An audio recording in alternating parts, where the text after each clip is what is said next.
Bonjour à tous, je vous invite à écouter l'extrait de l'épisode que je vais publier dimanche. C'est un petit aperçu de la discussion que j'ai menée avec mon invité qui est, je ne vous le cache pas, absolument passionnante. Bonne écoute et à dimanche pour entendre l'intégralité de l'épisode.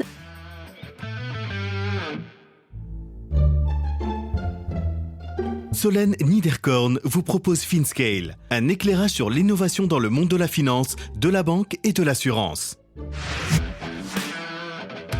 La fintech discrète valorisée 20 milliards qui rebat l'écart du wealth management.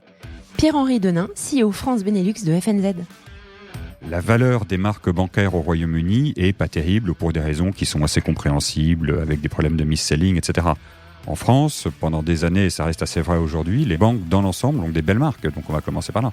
Donc c'est plus difficile de concurrencer des belles marques que de concurrencer des marques qui sont pas terribles. Donc effectivement, là on va voir des différences, je pense, culturelles, mais qui à mon avis vont plus pousser à l'émergence de certains acteurs qu'à une digitalisation radicalement différente d'acteurs comparables.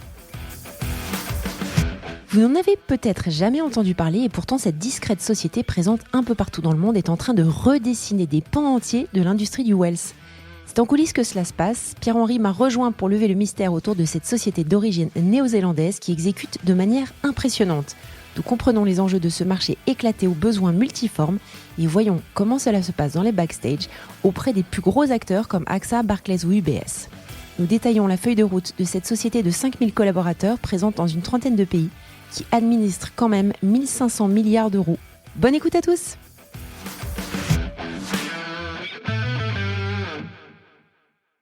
Bonjour à tous, bonjour Pierre-Henri. Bonjour Solène. C'est un épisode qui n'a quasiment jamais pu voir le jour parce que ça fait 1 an et demi qu'on postpone la date. Merci de m'avoir enfin rejoint pour l'enregistrer. Ouais, on est arrivé, j'ai dû traverser un bon quart de Paris pour faire ça, mais j'y suis arrivé, voilà, c'est ça. Merci beaucoup donc de venir nous donner un éclairage sur FNZ. J'aimerais quand même que tu te présentes avant et que tu nous expliques en fait ce passage de gros établissements financiers dans lesquels tu as été pendant des années, notamment Natixis, vers FNZ qui est une fintech qui est basée au UK. C'est un environnement pour être passé par là qui n'a rien à voir. Donc pourquoi tu as fait ce choix de quitter ? Alors, effectivement, j'ai passé quelques années dans des grandes banques. Alors, Natixis était une très belle banque d'une certaine taille. Citigroup est également une boîte d'une certaine taille. Mais en fait, quand j'ai commencé à bosser, et pour moi, c'est le secret du bonheur, c'est d'être... Quand on est dans le milieu financier, avoir du capital, ce qui va probablement impliquer un assez gros établissement, c'est sympa. Mais si on peut être dans une assez petite filiale, dans un bureau avec un peu d'autonomie, pour moi, c'est le secret du bonheur et c'est ce que j'ai réussi à faire pas trop mal durant ma carrière.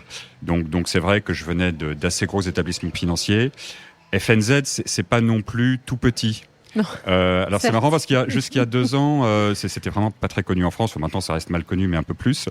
Comme je suis un mauvais garçon, j'adorais dans les dîners parisiens dire « Oh ouais, je bosse dans une fintech, on a levé 1,4 sur une valo de 20 millions, sur une valo de 20. » Et alors les gens disent « Waouh, 20, pas mal, et c'est quoi ta boîte ?» 20 milliards. Et puis après, tu les laisses venir, selon le degré de méchanceté de la soirée, tu les laisses venir, etc. Et en fait, on avait levé 1,4 milliard sur une valo prémonie de 20 milliards, la boîte a 20 ans, on est 5-6 000, etc. Donc c'est pas non plus une petite boîte. Ceci dit, moi, je la monte en France, à Luxembourg et en Belgique depuis 3 ans. Donc, localement, c'est vraiment une start-up à l'arrache. Top, merci beaucoup. Alors, FNZ, que je ne connaissais pas, parce qu'en fait, on s'est rencontrés avec Pierre-Henri sur un board dans lequel on était tous les deux. Et très honnêtement, je vais t'avouer, je ne connaissais pas la première fois que j'en ai entendu parler. Donc, je fais partie de cette population qui ne connaissait pas FNZ, qui est quand même un acteur donc, basé au UK, qui n'était pas très présent jusqu'à ce que tu arrives. Basé au UK. Mais présent partout dans le monde. Ouais, justement, on en reparlera tout à l'heure parce que on me demande régulièrement où est basé FNZ. En Nouvelle-Zélande aussi, c'est ça ? Alors, juridiquement, la boîte est redevenue néo-zélandaise depuis assez peu de temps. Elle est née en Nouvelle-Zélande. FNZ, ça fait partie de ces boîtes où il fut un temps, il y a très longtemps, où le F voulait dire quelque chose. Maintenant, on ne sait plus très bien. Le NZ, c'est Nouvelle-Zélande. Voilà. D'accord. Mais c'est... Comment on définit où est la boîte, où est le siège ? Ouais. Le chef, parce qu'on a quand même un fondateur, actionnaire, très présent. Ouais. Il est l'une des raisons pour lesquelles je suis là d'ailleurs. Et il est né anglais, il a émigré en Nouvelle-Zélande à 3 ans, il avait gardé le passeport, il a monté FNZ en Nouvelle-Zélande. La boîte, quand même, on fait plutôt des produits pour les humains que pour les moutons, donc on est assez rapidement saturé le marché kiwi. Et donc elle s'est beaucoup développée au Royaume-Uni. Donc à ce moment-là, il était basé au Royaume-Uni, quelque part entre Édimbourg et Londres. Et puis à partir de 2015-16, on s'est pas mal développé aux US et beaucoup en Europe. Et donc pour une chose qui semble évidente pour lui, mais qui finalement n'est pas si fréquente que ça, il a dit on se développe en Europe, donc je vais m'installer en Europe, en l'occurrence à Munich, où il est actuellement basé. Voilà, exact, c'est ça. C'est vrai. Alors on a un directeur financier qui est à Édimbourg, un Écossais, etc. Ça a certaines qualités pour en tout cas chez FNZ, on considère que les Écossais font de bons CFO.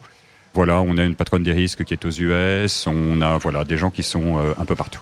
Super. Alors je voulais qu'on revienne sur la maturité technologique dans l'industrie du wealth management, que je connais bien. De ce que tu vois avec tous les échanges que tu as depuis plusieurs années maintenant avec les acteurs de l'écosystème, que ce soit en France d'ailleurs ou ailleurs en Europe, quels sont pour toi les besoins les plus criants ? Alors, c'est sympa d'en parler avec toi parce que je pense que tu connais ça au moins aussi bien que moi. Je pense que les besoins les plus évidents, c'est déjà l'expérience conseiller, l'expérience client. Et moi, ce que j'observe, y compris en tant qu'utilisateur, c'est que dans notre banque de tous les jours, ou bien dans le mass market, la digitalisation, ça commence vraiment à vouloir dire quelque chose. C'est-à-dire qu'on a des applications qui sont, notamment en France, qui sont bien, sur lesquelles on peut faire pas mal d'opérations de façon plutôt efficace. Vous venez d'entendre un extrait de l'épisode que je vais publier dans quelques jours. Alors ne restez pas trop loin de votre plateforme de podcast pour pouvoir profiter de tout l'enregistrement.